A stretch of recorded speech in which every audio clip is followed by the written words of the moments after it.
When we last left off, in the last session, Bruh the Barbarian and Hobbs the Cleric found themselves in Anvil. We made friends with the captain of the Sea Tub over in Ship 24. We met Azan, who gave us the job to search Venice's basement and fix her rat problem, and we discovered a dire wolf in that basement. We also learned about Quillweave, who lived in house number 6, who may have been plotting against her, and we also met a wood elf named Marvis, who went off to the Imperial City to become a gladiator. When we last left off, we were gearing up for a long rest, and you learned about the magical weapon in Maven's Peacemakers in building number 8. So we laid down.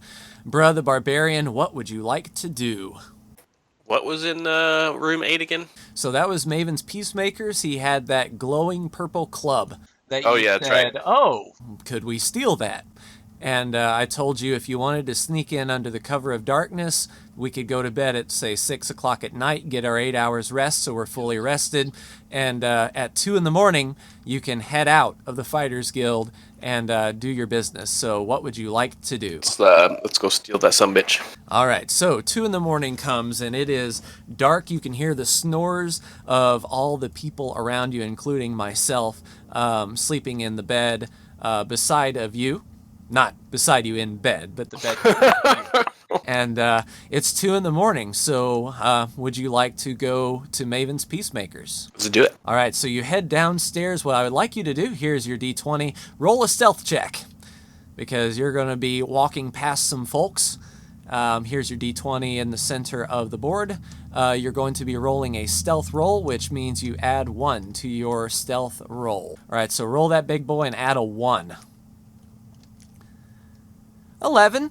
Okay, so you slam your knee on the side of a bed, but not too bad that you could hear them, but they don't get up. So you make your way downstairs, open the door, and in front of you, you see the main square. Along this road here, the town guard are patrolling every now and then again. You can see torchlight lighting the central area, and Maven's Peacemakers is right there at door number 8.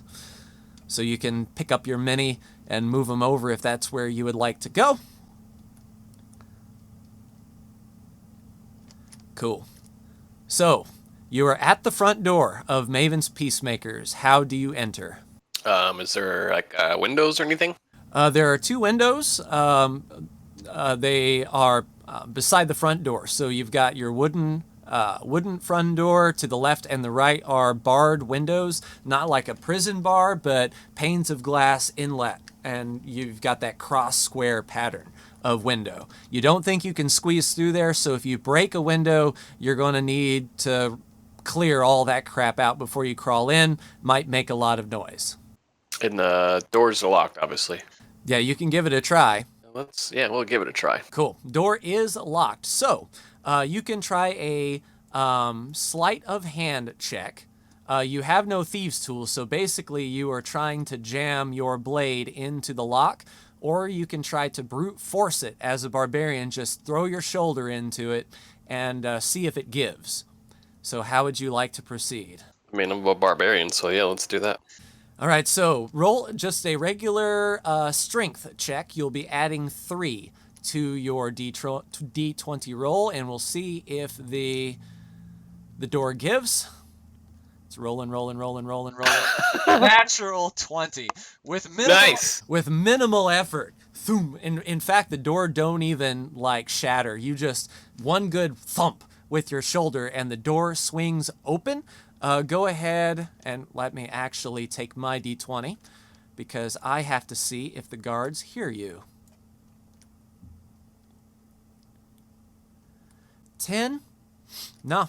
So the guards, you can take a look down the street. One is about to round this corner here by house number 17. Another guard is over here by house number 9, and they sort of cross paths in the middle with their walking patterns. So they go up and down the street like so. So you've got a little bit of time, and the guards, you don't think the guards have heard that door break open. So what do you do? Is there a back door as well? There is no back door towards the back. It's low light. But you can see the forge back there that Maven uses to create his weapons. There's a little bit of a dining area to the right, and then his desk is to the left, where you saw that club earlier in the day. And Hobbs didn't go with me? No, Hobbs is still sleeping. You never woke me up. Well, didn't know that was a freaking option. I mean, I know it's an option, but I didn't think of that. Well, let's grab that. Let's grab that piece and just make a dash for it. Cool. So roll an investigation check. Roll this d20. You will be adding or taking away 1 because you're not the most investigative type character. 15. So you root around, you go to that desk that you saw that club, you open it, and you can see beyond a shadow of a doubt there are 2 or 3 long swords, 2 or 3 short blades, but that club is gone. It is not where it was the day before. Well, son of a bitch. So you still have time if you wanted to pilfer. I'm trying to think of things so that I can keep you on your toes too. Let's take the long blades and skedaddle. Cool. So you grab some long blades, and you hear off in the distance the guard, probably about house 16. I wonder why Maven's is open. What do you do? Do you bolt? Do you hide? How would you like to... the guard isn't, like, rushing. But so I didn't shut the damn door? You didn't. You didn't say, I closed the door. Damn it! But... They didn't hear a crashing sound, so if you wanted to, you could go over and gently close the door. Maybe they think the wind blew it open, or, you know, you can try to duck around back. You can try to hide and see if the guard just... let's duck around back and go out this by whatever this is, number 1 over here. Cool. Okay, so roll a stealth check. That will be your d20. You will be adding 1. You want another natural 20 right here. A 9, and then let me roll against the guard. So you beeline it, and you are pretty athletic, so you take off running. The guard says, "Hey, hold it! Where are you going?" And out the door you go. You what'd you draw for the guard? An 11. So I rolled his perception of 11 versus your stealth of 9. So he just barely caught you. He didn't get a good look at you. He just saw a shadow leaving Maven's. So you made your way out of the door. So you are now in the wilderness. In front of you, the road that leads to Anvil is in front of you. You can see some stables off to the right and some shrubbery wilderness to your left. It looks like a pretty hilly area, so some hiding places if you would like to duck down and wait it out. That's where my piece is at now. Yeah, you ran out the door, so you are now outside in the wilderness. You also know that you can make your way to the left and skirt the outer edge of the city, make your way back into door 2, and you could get back in the Fighters Guild with maybe a little bit of an issue. It will just depend on the rolls. Let's go hide. Hide. So where are you hiding? Are you going around the stables to your right? Or are you ducking off to the left to try to skirt the wall? How are you hiding? Going to... You said there was like trees and bushes, right? Yeah, trees and bushes to your left. This is sort of like a downward defilade. So you go up the hill and sort of downhill through here. So around you go. The guard will waltz up. He'll run out the front door. He will take one glance and... he has lost sight of you. He raises up his lantern, and you hear, and he goes back inside the city. So he is not giving chase. Okay, so we'll go around this way. Yep, and then here's a wall, so you'll be coming around the wall, climbing over these rocks here, and you find yourself on the Anvil docks. Are you going through door 2? And heading back to the fighter. Oh, what's this round thing? So that is a watchtower. If you were to go in there, that would be where the guards would be posted, just looking for people. But as of now, you know, no alarm has been raised.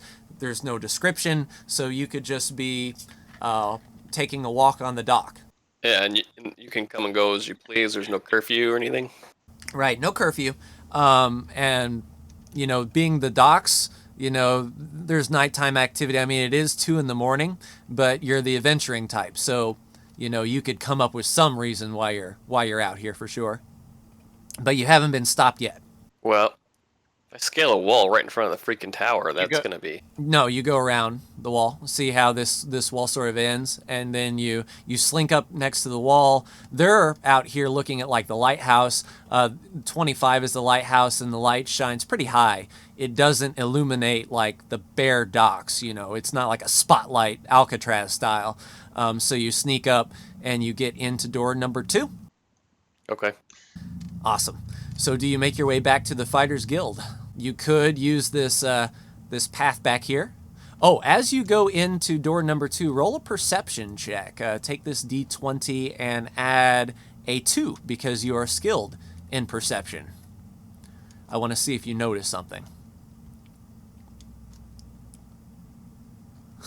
Natural 1? No, it's too dark. So as you walk, how do you make your way back to the Fighters Guild? What time is it?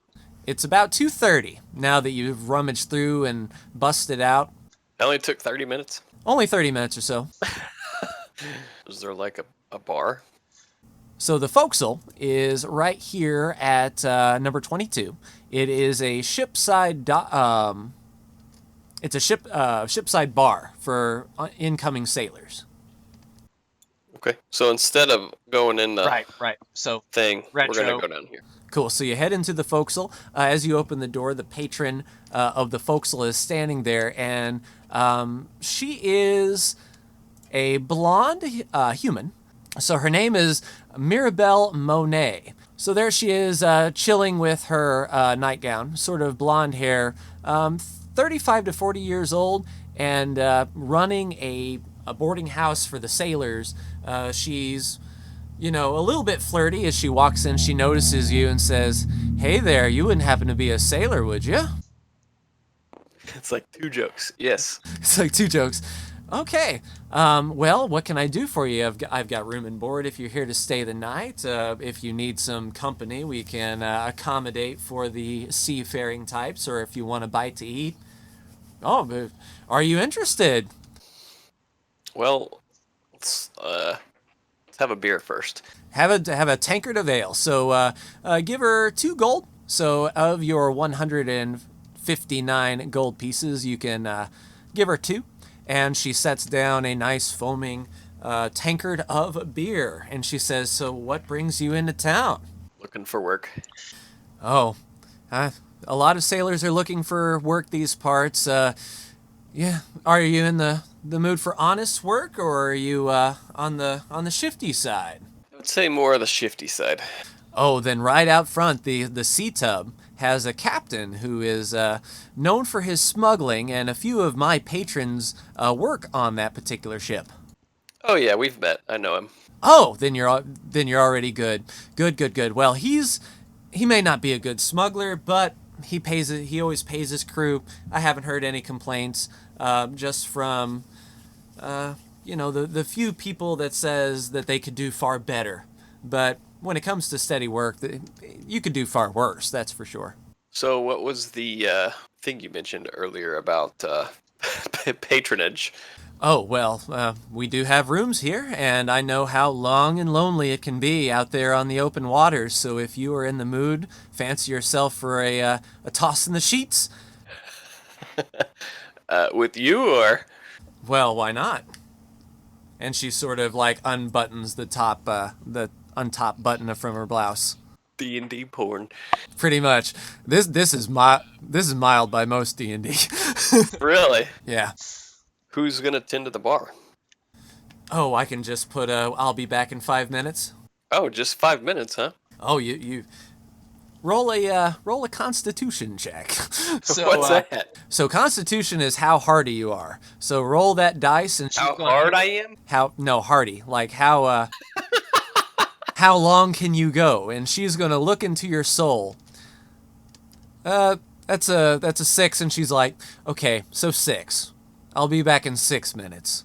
I assure you. If it takes longer than 6 minutes, I've done something very wrong. All right, deal. Awesome. So she takes you by the hand, and she takes your scaly claw in her hand, and up to the top you go. Fade to black, and you feel much better. And she smiles and gives you a little boop on the nose and say, "Well, you feel free to come back any time." And she gets dressed and heads on downstairs, and you can spend the rest of the evening here, or you can head back to the Fighters Guild, or whatever else you want to do. We'll spend the evening there and then leave early enough to get back to our regular place before Hobbs wakes up. Cool. So about what time in the morning do you want to wake up? 5 a.m. 5 a.m. So 5 a.m. comes, cock-a-doodle-doo. The sun is rising in the east over Castle Anvil, long shadows, and you walk out the front door to the dock, and you see some crew members on the sea tub getting ready and getting their day started. And off you go towards the Fighters Guild. So... in you go, whistling down the road. Oh, so you take this back way? Right by the wall?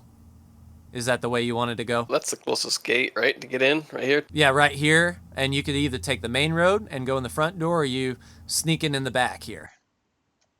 Yeah, I want to avoid Mabel's, so... Cool. So roll a perception check one more time as you get behind House 14. I want to see if you notice something. And that is a natural 20. So, not only do you hear murmuring from house number 8, it looks like 2 or 3 city guards are analyzing that door, and they're like, "No, it was a clean break. This was a professional thief. Unfortunately, we're going to have to tell old Morvain that his shop was broken into." And you also, as you pass between house 13 and 14, glance back at that, and you see a shadow heading behind house number 6, going to the backyard of house number 7.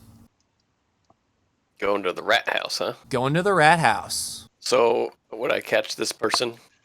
You could. If I had that. I'm going to avoid it. I don't want to get over here to where they're talking. So I'm going to avoid that. Cool. And as you enter and you go up the stairs, roll a stealth check to see if you wake up any of the fellow Fighters Guild compadres. You'll be adding 1. Fuck. 6. So as you come up, you trip over a pair of boots left in front of a bed, and down on the floor you go. And Hobbs, "Bruh, is that you?"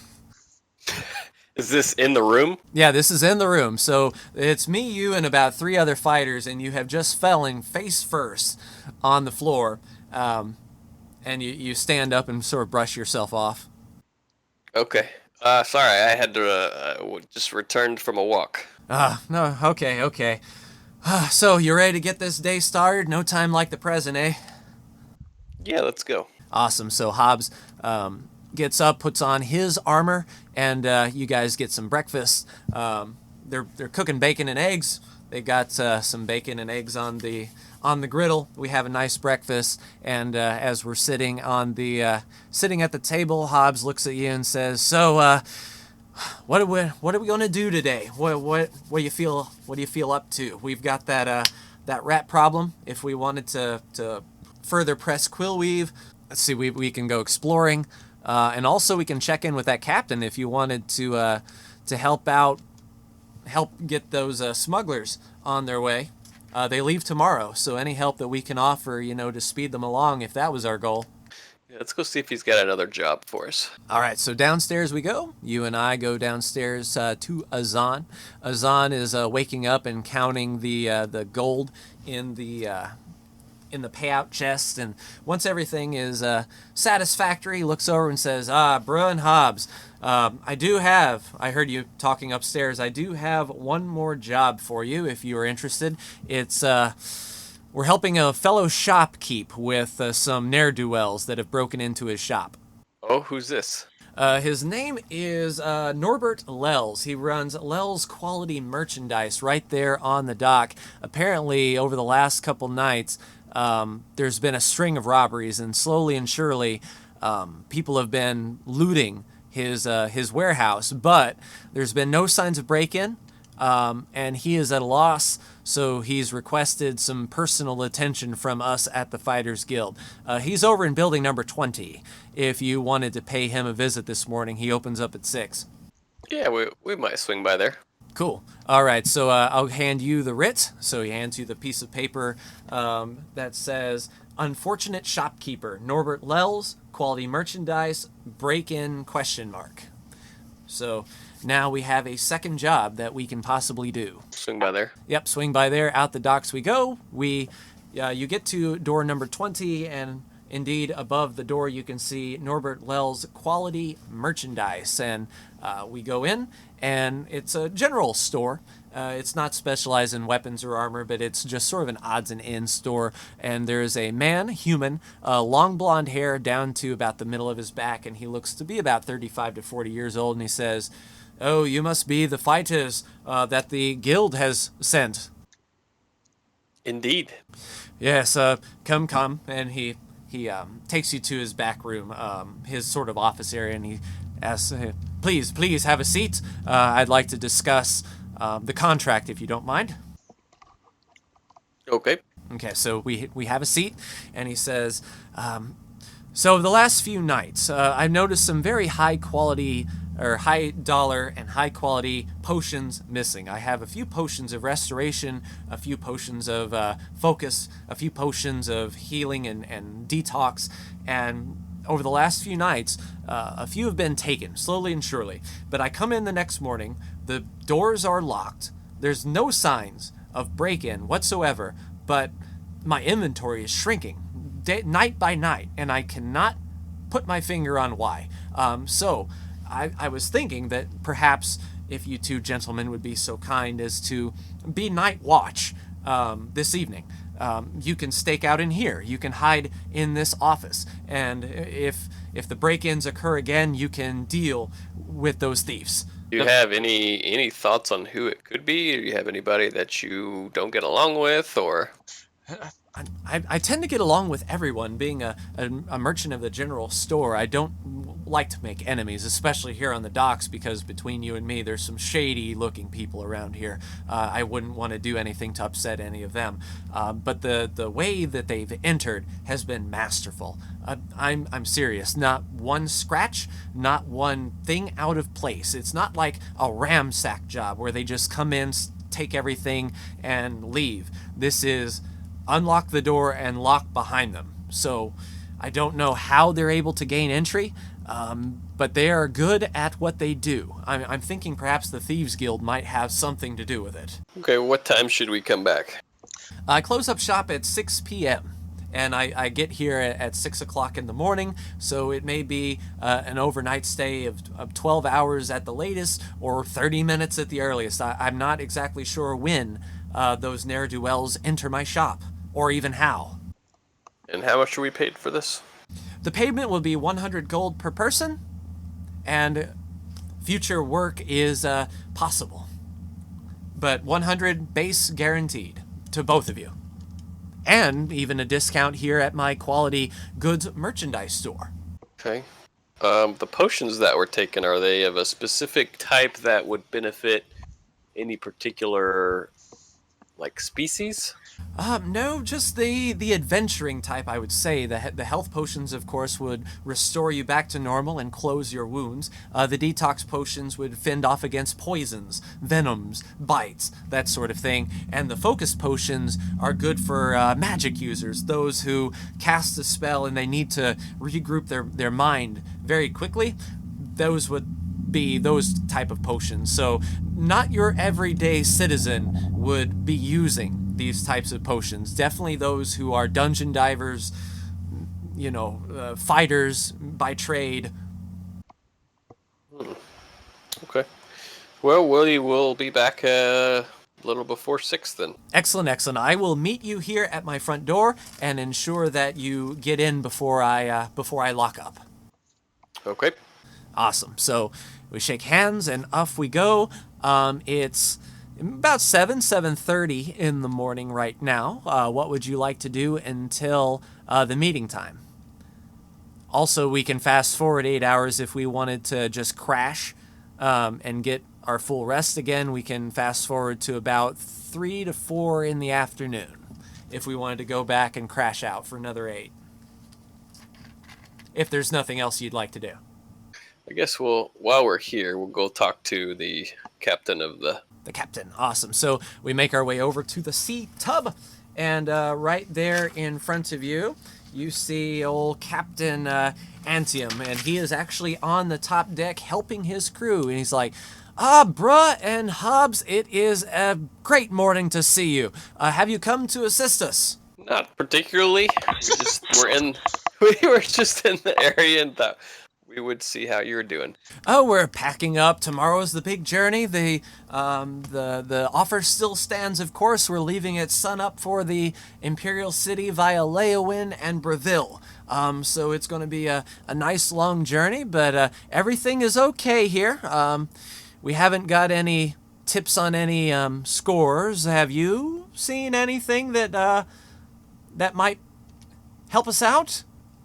And he sort of looks at your backpack to see what all you're carrying. Because I forgot to tell you to write down the 2 long swords in your equipment that you're carrying. Oh yeah. So if you wanted to hawk those off to the smuggler, I'm gonna keep them for now. Okay. But I will tell you that we've got a job tonight, overnight. But if we decide to join you, does the offer still stand?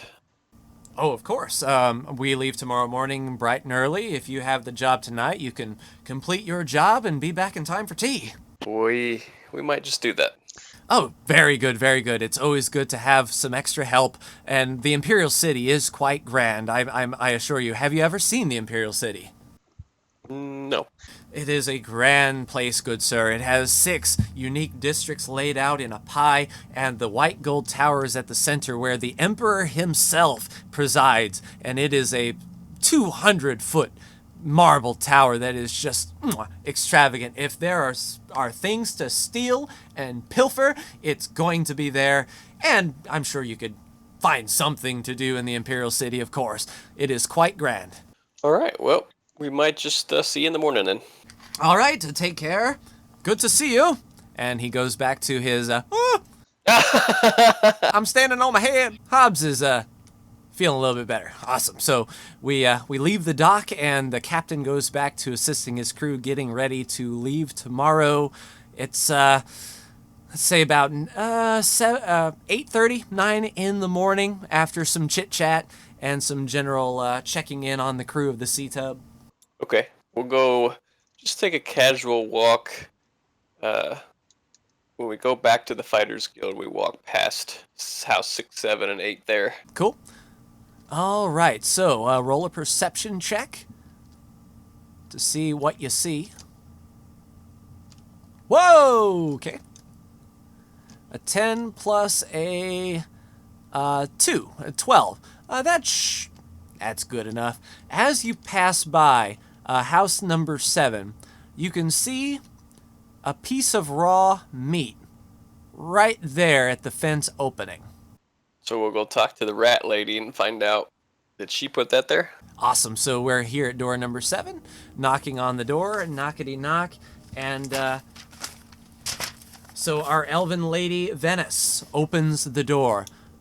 Oh, have you any information about how that dire wolf got in my basement?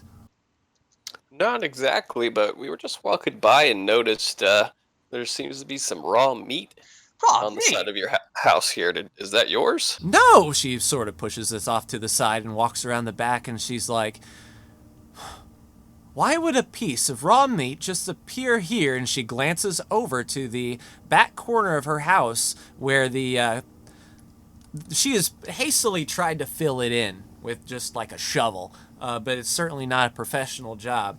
But you can see she's sort of connecting the dots. Of where the foundation hole was? Right. So she's here at the gate, and she looks at the piece of raw meat, and then she glances over to the hole that is partially filled in now. She's tried to fill it in as best she can with loose dirt. It's not a professional fill-in job, but she's sort of looking at the raw meat, and then she's looking at the hole. And Hobbs says, "Is this some sort of lure? Do you?" Yeah, she didn't put it there. She didn't put it there, so something, and remember you saw that figure last night, something has moved behind her house, and now this piece of raw meat is sitting right here close to the entryway.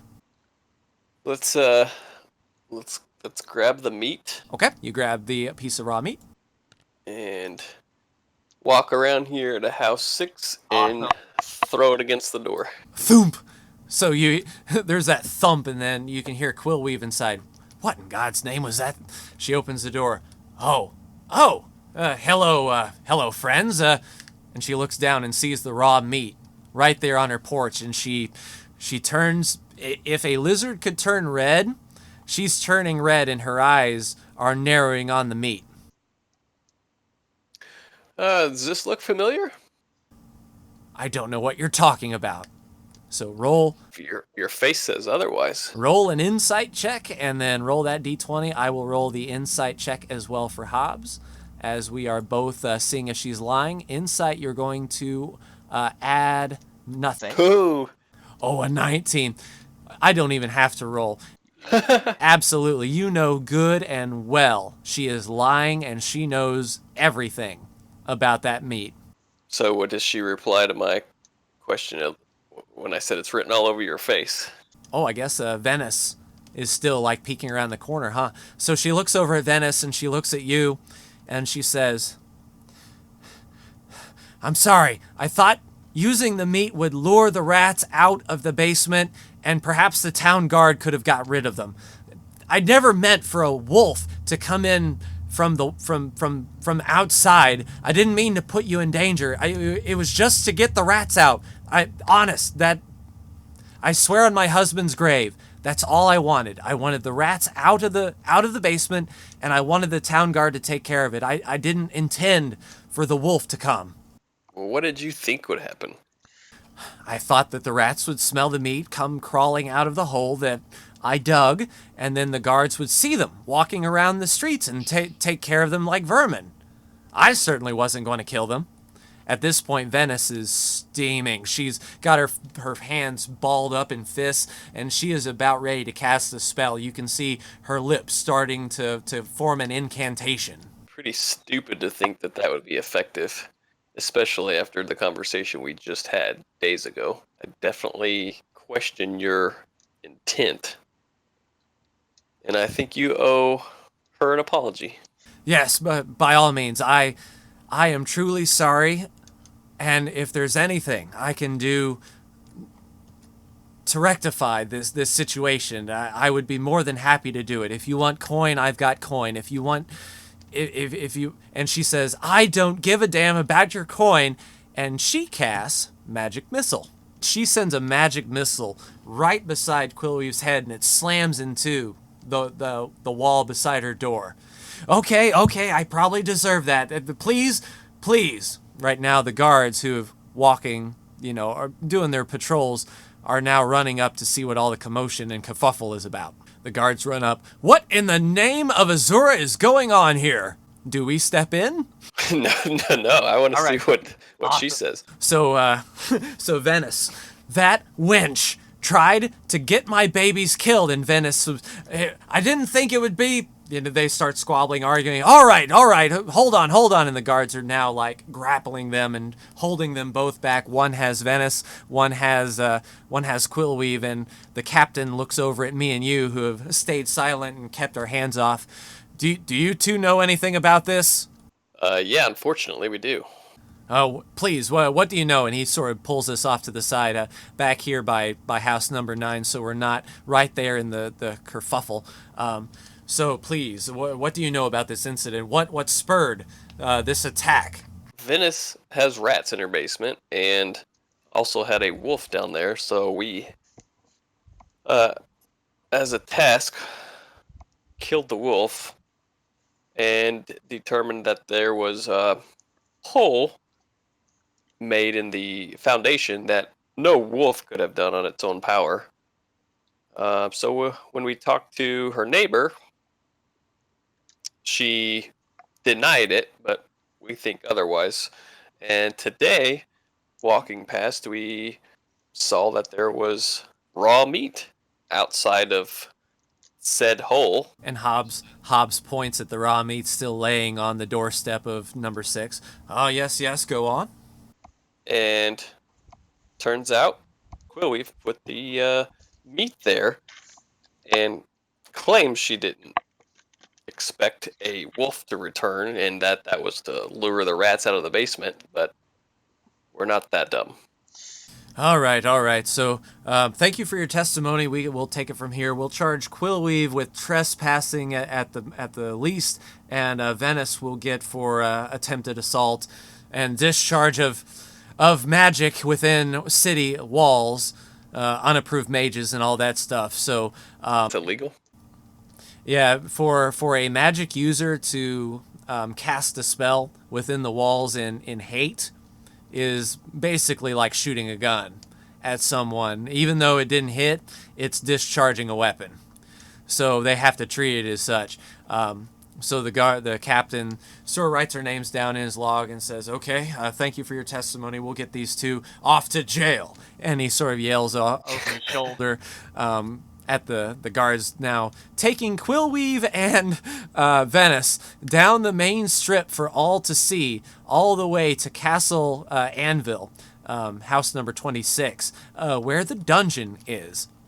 So they will be escorted out of town, and it is now probably 9:30, 10 o'clock in the morning, and with that we are left to our own devices, and that is technically a job done for the Fighters Guild, that we found out how the rats got there. Or, we found out more information.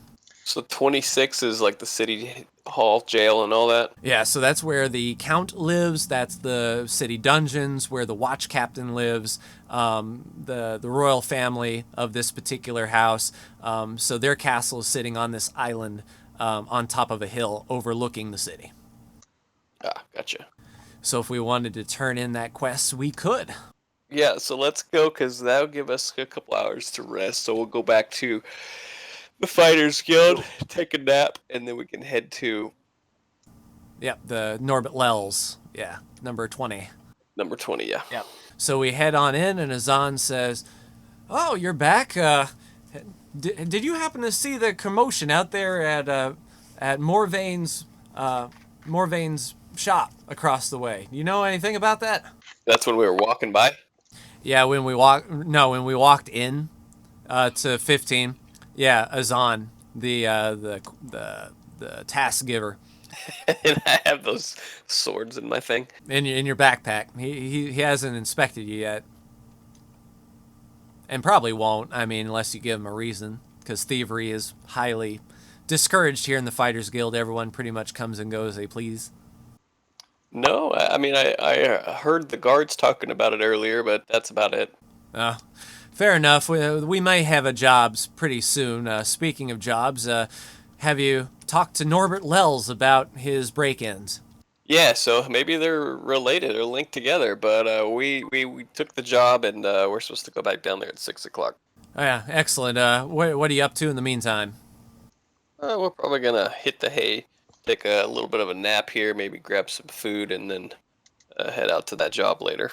Awesome.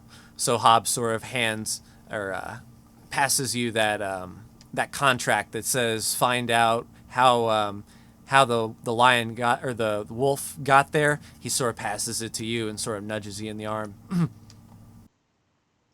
Yes, we also completed this task. We figured out where the wolf came from, and oh, please do tell. It was Quillweave. Quillweave. She was baiting the basement with raw meat. Oh, people these days. Yeah, I heard the commotion outside the door when Venice and Quillweave were paraded in front of our guild on the way to the jail. Didn't think about it, but it makes sense. So, job well done. And he heads on over to the payment chest in the corner. He pulls out 100 gold for you and 100 gold for me, and he hands us to it in a pouch. So now add 100 gold to your gold pieces. So I'm now up to 210 gold pieces, and you'll be up to 257 gold pieces. So we head upstairs, we grab some food, we grab some lunch. How did we want to wait here until closer to 6 then? Yeah. All right, so 6. 5:30 comes, and off we go down to door number 20. And all right, so we are here inside Norbert Lell's quality merchandise. And he is behind the counter here, and he's like, "Oh, good. I was about to lock up. If you don't mind, I'll head out. I will be at the Flowing Bowl next door, the little rundown sort of meadery, if as you were. So I'll be here. If you see or hear anything, let me know." Will do. Awesome. So he heads out the door here. I don't have anything to mark the door, but there's a doorway here and a back door right here. The dock would be on this side, on the left side. So we can get ready. How would you like to do this? Do you want to sneak and hold? Do you want to rove around the outside of the perimeter? Well, you said we could hide out in the office, right? So Yeah. I say we do that. Awesome. So the office will be right back here, and we're going to crouch down, and we wait. So as we're waiting, let's actually just roll a stealth check to see how well we're doing with advantage, because we have time to do that. So what you'll do is you'll take 2 d20s, you'll take the higher number of the 2, and add your stealth check. That is 1.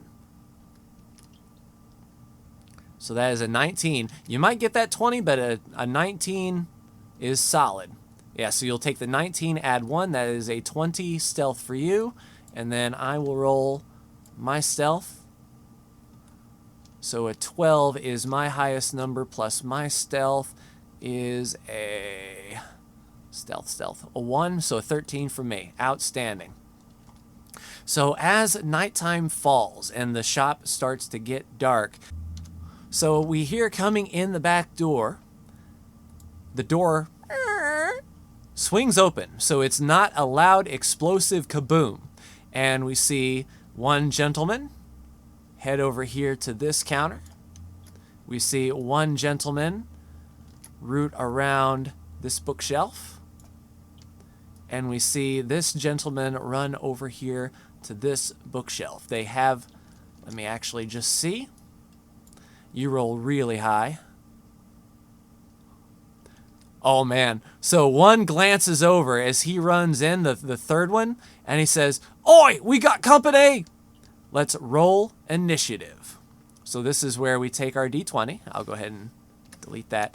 And then you'll add your initiative modifier, which is 1. And then I will do the same for Hobbs. So total, or is that, yeah, 17 total. That's good. You might be going first. Hobbs will roll a 16 plus 1, so that's a 17. So who has the higher dexterity? You have a 12, I have a 12. So it's just between you and me on who goes first. All right, so they rolled a 17 naturally. They get plus 1 for 18. We both rolled 17, so it's going to be their go, and then you and I can decide our order of operations here. All right, so the first guy, their movement is 30 feet. 5, 10, 15, 20, 25, 30. He's going to end his turn right there. 5, 10, 15, 20, 25. This guy will be able to get up to you. And he will swing his sword, his scimitar. It's a +3 to hit versus your armor class. 19 hits. Okay, so his damage is a 1d6 plus 1. So he's going to roll his d6.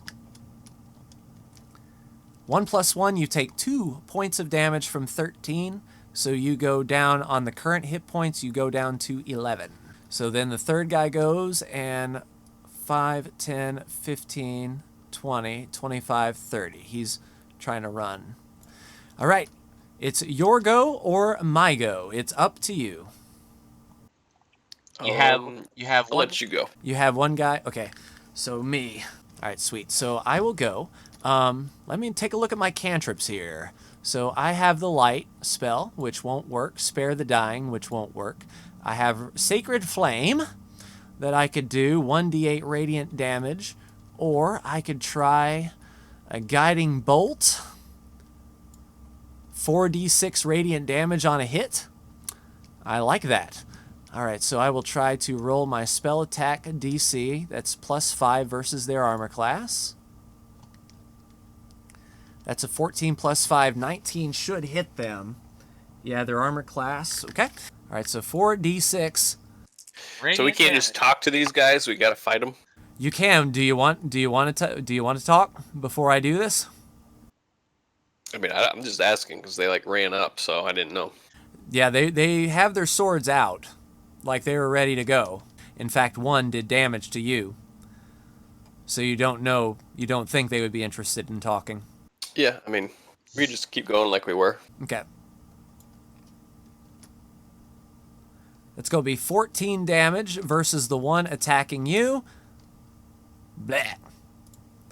So that is one down. It is now your turn. You've got this guy here, and you've got this guy here. And you've got 30 feet of movement, so you can close in catty-cornered if you wanted to hit him directly. So I need to roll. No, you get free movement. You can move up to 6 squares for free, and if you run past him, he will get what's called an opportunity attack. So that's basically just running by someone who is armed and not paying them any attention, and that's if you cross any one of these.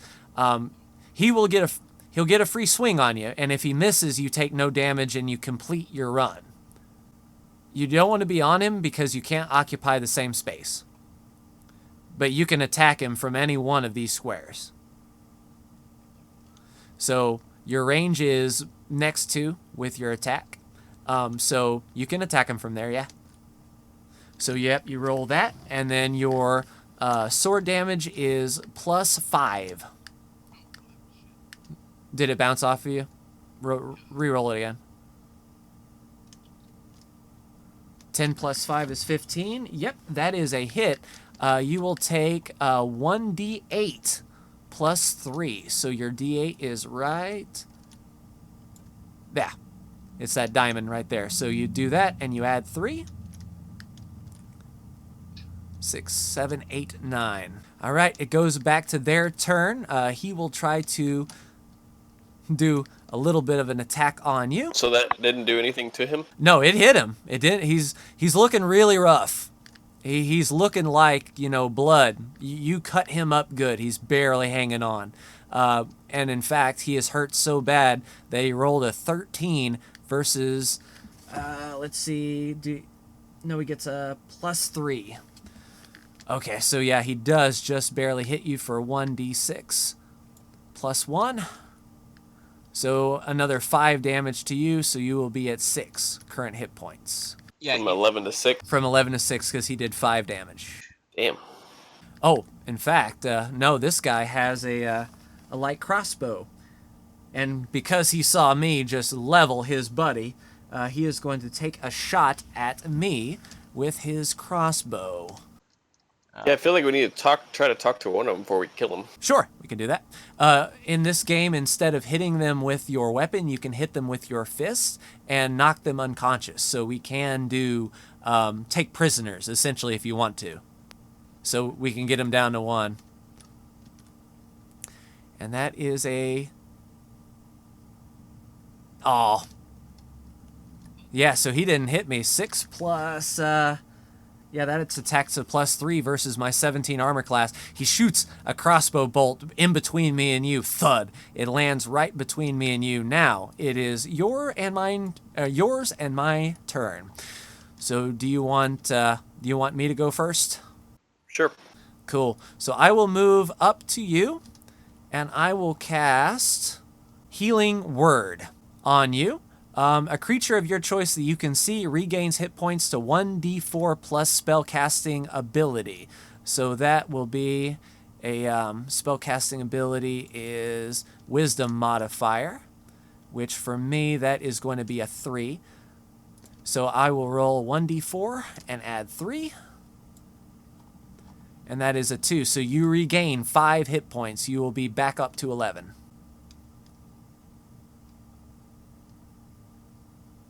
Cool. Now it's your turn. You can cleave this guy and finish him off. I mean, he is looking really bloody. This guy? Yeah, he is looking hurt. I mean, he is barely holding on to his weapon. Yeah, I say do that. Cool. So you can roll your d20. It's that one right there. Go ahead and roll versus his armor class. That was a drop. I saw that. That was a drop instead of a roll. There we go. And that's a 14 plus 5. That will definitely hit. Roll your diamond, your 1d8, and add 3. That'll be 6 damage, and plop. So that is 2 down. So now it is old boy's turn. Now, seeing how you've cleaved through, like I've lit this guy on fire with Sacred Flame, you've cleaved him through. He's going to shoot the biggest one in front of him with the crossbow. Try to keep you at a distance. A 19 will hit. That crossbow is a 1d8 plus 1. That's going to be 6 damage to you. So you go from 11 and then take off 6. So it's a good thing I healed you. That much is for sure. All right, so he is actually going to move back 5, 10, 15, 20, 25, 30. He's going to try to leave. But it's your turn and my turn. You said I get 6 spots. 6 spots free. 2, So 1. 3, 4, 5, 6. Can't quite catch him. Do I have a distance spell? Yeah, I've got Sacred Flame, so I can hit him. A creature that I can see. All right, so I'm going to come around this corner, 5, 10, 15. I'm going to see him run. I'm going to cast Sacred Flame. All right, the target must succeed on a dexterity saving throw. So this is going to be his save. He needs to beat a 13. 11, and what's his dexterity? Plus 1, 12. It fails. He takes 1d8. Yeah, 1d8 radiant damage. Where's my d8? Here we go. 2. So I hit him. I clipped him a bit. All right, he sees you closing. He's going to try to knock you down with his crossbow. Oh, so I just get the move. I don't get to do anything else. Your weapon is a 5-foot range. Now, if you want an action, you can use your action to talk to him. So yeah, we can retcon that. So I blast him with Sacred Flame, and now you are ready to talk to him if you want to talk to him, because he's just out of your weapon range. Yeah, I mean, I think it's worth a shot. Cool. So what do you say? Stop. He's holding on to his shoulder from that Sacred Flame blast, and you can see that he's. Why? What are you gonna do? We just want to talk. Roll a persuasion check. So take your d20 and Don't make us kill you like we killed your buddies. Ooh, roll an intimidation. Well, let's see. Your persuasion is 1 and your intimidation is 1. It's 1 either way. So do you succeed? A 12. You can see him stop, and he starts thinking about it. He looks back at his buddies, and he's still looking like he wants to go. So he's listening. He's not running, but he's not giving in just yet. you can take a step closer if you want. That way, if he tries to leave your attack range, you get a free swing on him. 5, 10, 15, 20, 25. Hobbs can move to intercept right there. And then if you go up 1, we've sort of got him cornered. So now he's looking like he wants to run, and he's going to bolt. He's going to turn away. You and I get a free attack of opportunity, which means you roll your d20 like as if you were attacking him. But don't roll it. Yeah, good. So I swung and a miss. That's 10 plus 5. You hit him for the 1d8 damage. Do you want to do this non-lethal? Yeah. I mean, I want to make him talk if you can. Yeah. So you roll your 1d8 and add 3, and you say, this is non-lethal damage. You're going to try to just clock him in the back of the head. 8. He isn't down, but he is, his vision is cloudy. His nose is broken. He is stammering now. 5, 10, 15, 20. We'll go half speed because he is severely hurt. 5, 10, 15, 20. Hobbs is sort of keeping him in check. You can jump over this table. It counts as 10 feet. It's rough terrain, so that's essentially 5, 10, and then 15. You can get like right on his back. Do you try talking to him again? With advantage because he is barely hanging on, so now more than ever he might listen to you. This is the 3rd time, so I guess. Okay, so roll with advantage. Take these two d20s, roll them together, and what do you say? 14 and 15. 29. No, you just get the 15 plus 1, so the 16. He turns around, and he drops his knife and his crossbow and says, what do you want? Why are you doing this? Who do you work for? I work for the captain of the sea tub. We've been gearing up to sell these items in the Imperial City. Oh shit, it's not the same person we're fucking about to go work for. Do you let him know this information? No. Well, how many of you are on this task? It was just us 3.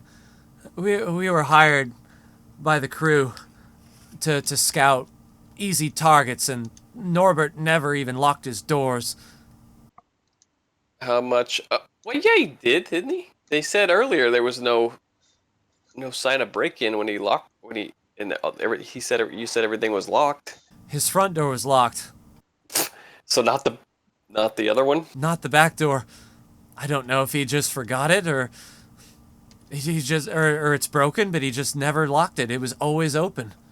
How much is the captain paying you? He's paying us 100 apiece. And I suppose that's 300 now, and he looks over at the 2 dead bodies in the corner by the office. How much is your life worth to you?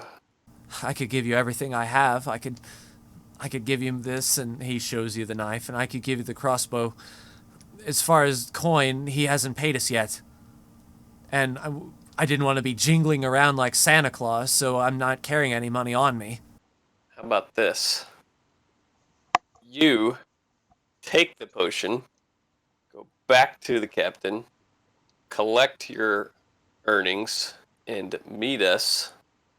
We spare your life.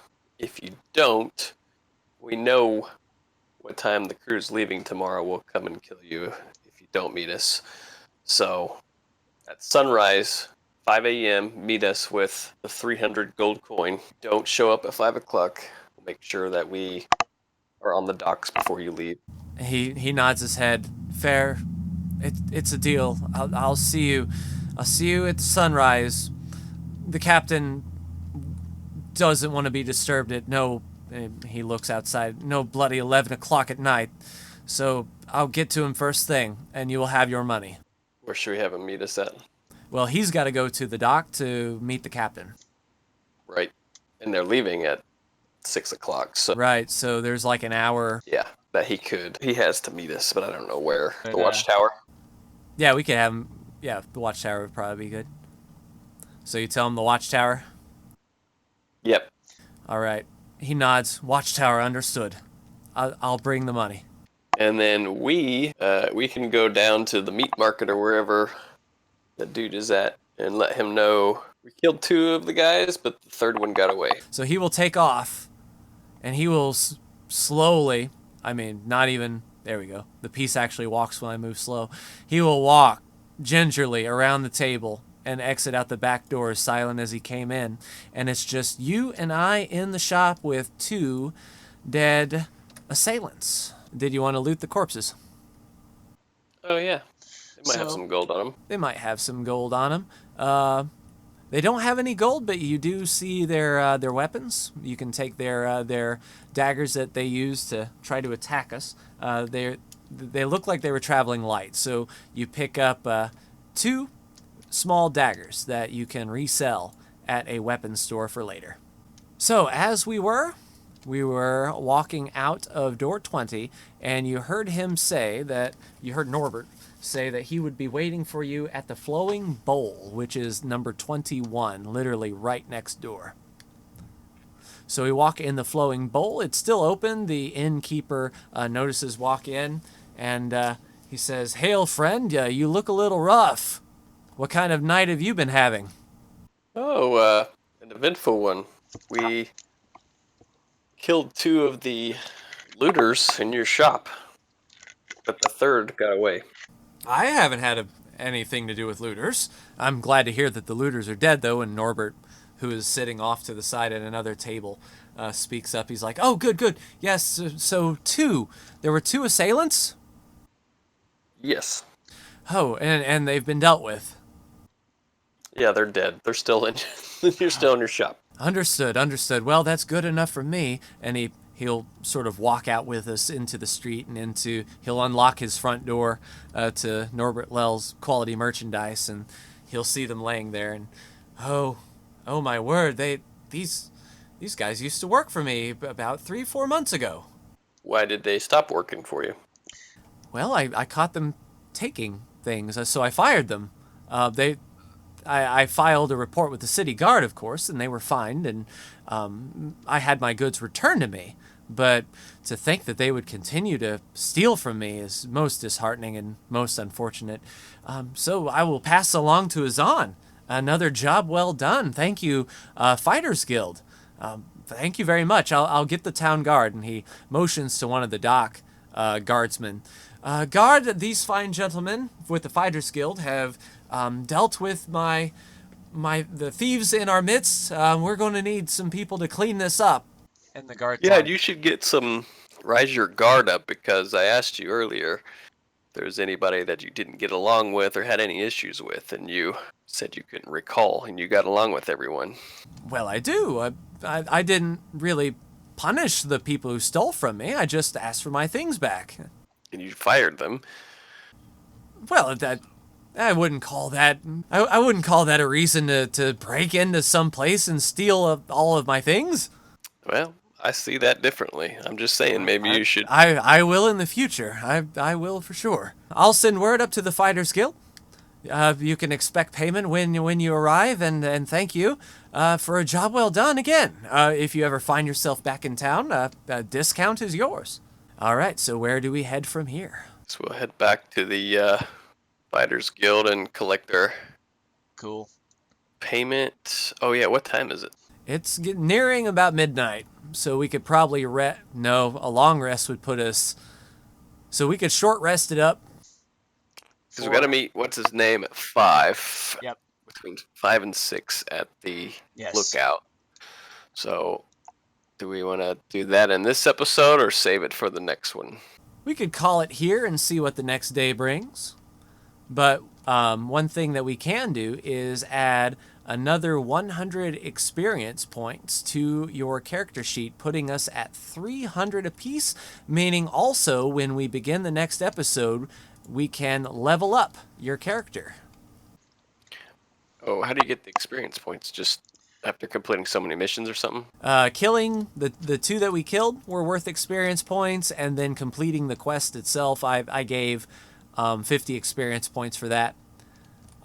So yeah, you go from 200 to 300, and that will be the threshold for level 2.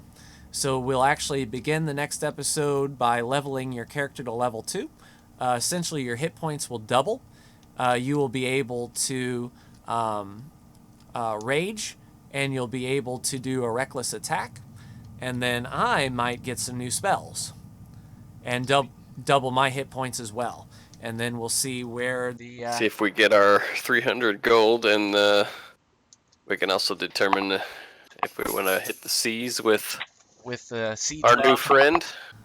At the sea tub. We'll basically looking forward. You heard him say that we would leave Anvil, we would arrive in Leowin, then we would head to Breville, and then finally the Imperial City. So we would be punching up through the center of the continent on the largest lake, essentially. So we'll get to see 3 separate stops, or we could just part ways in one of those cities if we wanted to call one of those cities good. So there's room for exploration. Cool. I'll think about where to go. Well, thanks again, man, for the game. Hope it was as fun as last time. Yeah, goes by quick because we started at what, 8? Yeah. That was an hour and a half. It felt like it was like 10 minutes.